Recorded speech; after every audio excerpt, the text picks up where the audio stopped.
Another mass protest erupts.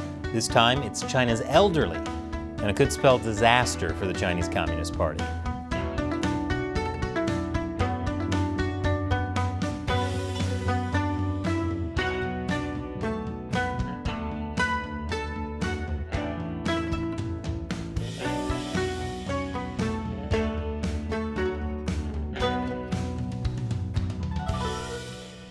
Welcome to China Uncensored. I'm Chris Chappell.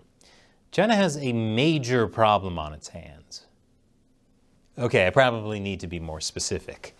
It's like saying Nick Cannon has baby mama drama. Gotta narrow that one down, Chief. On February 8th, over 10,000 retirees stood in the rain in a mass protest against recent government health care reforms. In a few minutes, I'll explain what those reforms are and why people hate them so much. But first, the protests. They were huge. Obviously, the Communist Party knew how to handle the situation by sending in the police, because that's their reaction to everything. Eggs a little on the runny side, get the police. This is obvious insubordination. This might seem like an overreaction to you, but the Chinese Communist Party knows better.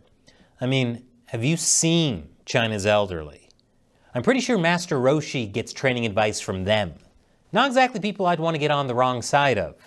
Especially because the Communist Party knows that when these people were younger, they looked like this. Yeah, the 1960s were a little different in China.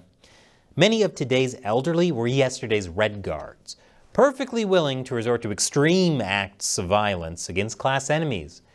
So again, you really don't want to be on their bad side. If they can tie themselves in knots, imagine what they'll do to you. There is a very real risk these latest protests over healthcare reform could snowball. After the first protest, another one happened earlier this week, with thousands more protesters and more police. China's population is rapidly aging. By 2035, 400 million people in China are expected to be over 60, accounting for nearly a third of its population. Even if just a fraction of them turn out to protest, it could have huge ramifications for the party. Not just politically. If these elderly don't get their health care, they're going to make sure whoever they get their hands on is going to need health care. Whether or not the Communist Party can provide medical care for the growing elderly population will determine its legitimacy. That's because when the government puts itself in charge of absolutely every facet of society, people expect the government to take care of everything. And guess what? China's healthcare system has been managed terribly. The system is running out of money. And the reforms people are protesting are only making things worse. So how messed up is China's healthcare system? I'll tell you right after the break. Welcome back. China's state-run healthcare system is horribly broken. That's because of incompetence and corruption, which isn't a surprise since incompetence and corruption are the pillars the Chinese Communist Party are built upon. And those pillars are, of course, cracked and uneven. I won't go into the details of how the whole system works because that might be a bit much, but basically, city-level governments manage the basic health insurance fund in most parts of China.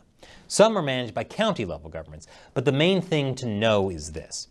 How rich a region is largely determines how much money is actually in the fund. And as I said, there is a lot of corruption. Senior and retired CCP cadres have long had access to generous medical treatments at public expense and without having to pay for basic health care insurance. In other words, a small group of party elite were using up most of the country's health care resources. How were they even able to blow through that much money? Were they getting so much plastic surgery they now look like Bruce Campbell's character in Escape from LA? Then came COVID, and things only got worse. Businesses across China were shut down for years because of the strict zero-COVID policy. So the party allowed certain businesses to stop making employee health insurance payments. Sorry for ruining your business. As a reward, we'll let you screw over the people working for you. On top of that, during the zero-COVID years, local governments and pharmaceutical companies turned the public health insurance funds into their personal piggy bank of sorts to pay for mass testing and other epidemic prevention and control measures, and maybe even wilder plastic surgeries. Zero COVID and government policies also created a lot of debt for local governments, and the party has said there will be no bailouts. After all, it's not the party's fault that the party was incompetent and corrupt. And if you disagree, that sounds like insubordination. The impact on the healthcare sector was huge. That was on top of the problems already plaguing it. That's why the party implemented the healthcare reforms. There are several main problems with existing healthcare that the party is trying to fix with those reforms. One, it was easier for people to claim insurance for hospital treatment instead of outpatient services. That means people prefer to go to the hospital, even when the problem isn't that serious. Ingrown toenail? Better clear up some space in the ICU. Daddy's coming in hot. This strained hospital resources, especially during COVID. Two, there were also cases where hospitals and patients worked together to drain insurance funds with fake illnesses and treatments. That's what happens in communist systems that foster corruption. Who taught you to be so corrupt? You, all right? I learned it by watching you. The third issue was that hospitals would turn away patients if they couldn't get a lot of money out of their personal insurance funds. Because they're trying to run a business here. What does this look like? Some kind of hospital? And a fourth issue is, if someone in your family needed medical attention, you couldn't use what was in your own personal fund to pay for their treatment. This resulted in many fraud cases as people came up with all sorts of schemes to access personal account funds to pay their relatives' medical expenses. Fraud for using your own money. Welcome to communism, folks. The party's healthcare reforms attempted to fix several of those issues. People can now use their personal funds to pay for family members' medical expenses. Reimbursement for outpatient services increased, which in theory should have reduced hospitalizations. But, like most communist state-led interventions, the reforms have also created a ton of new problems. Because to pay for the reforms, the party also had to slash benefits. In Wuhan, where the protest happened, 2 million retirees were affected. At a time of soaring healthcare costs, people were getting their medical benefits cut by more than half. Some protesters said their monthly medical benefits went from 260 yuan down to 82 yuan. Others complained the maximum amount that could be claimed went from 4,000 yuan down to 1,300. That's more cut than these senior citizens' abs. But get this. Protesting Wuhan retirees were also unhappy that active civil servants and staff in public institutions did not appear to be affected by the reform. Wow, what a shocker. Forget Jack Quaid. Chinese government workers are the Nepo babies you gotta worry about. Again, with China's rapidly aging population, this is just the beginning. Earlier this year, there was another retiree protest in Guangzhou after their health insurance premiums were cut by 2/3. This is the problem with relying on the government for everything. A government does not directly produce wealth, so it can't provide services without first taking in people's money through fees and taxes.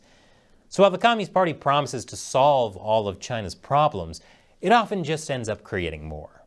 And there are some problems you can't just call the police on. And China Uncensored would not be possible without support from viewers like you, either by liking and subscribing, sharing the show with friends and family, buying an awesome t-shirt from our merch store at chinauncensored.tv/merchandise, or through direct support on the crowdfunding website Patreon or the exclusive social media platform Locals.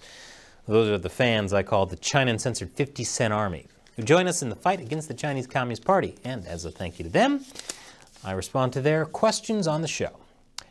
Bell N666 asks on Locals, why do I always get notifications from YouTube and Locals hours after videos are released?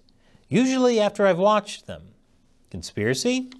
Ah, well, that's just one of the many ways YouTube messes with us. You'd think how it would work is that if you're subscribed to a channel, you'd be notified as soon as a new episode comes out. That's not how YouTube does it. First, you have to be subscribed and have the notification bell turned on.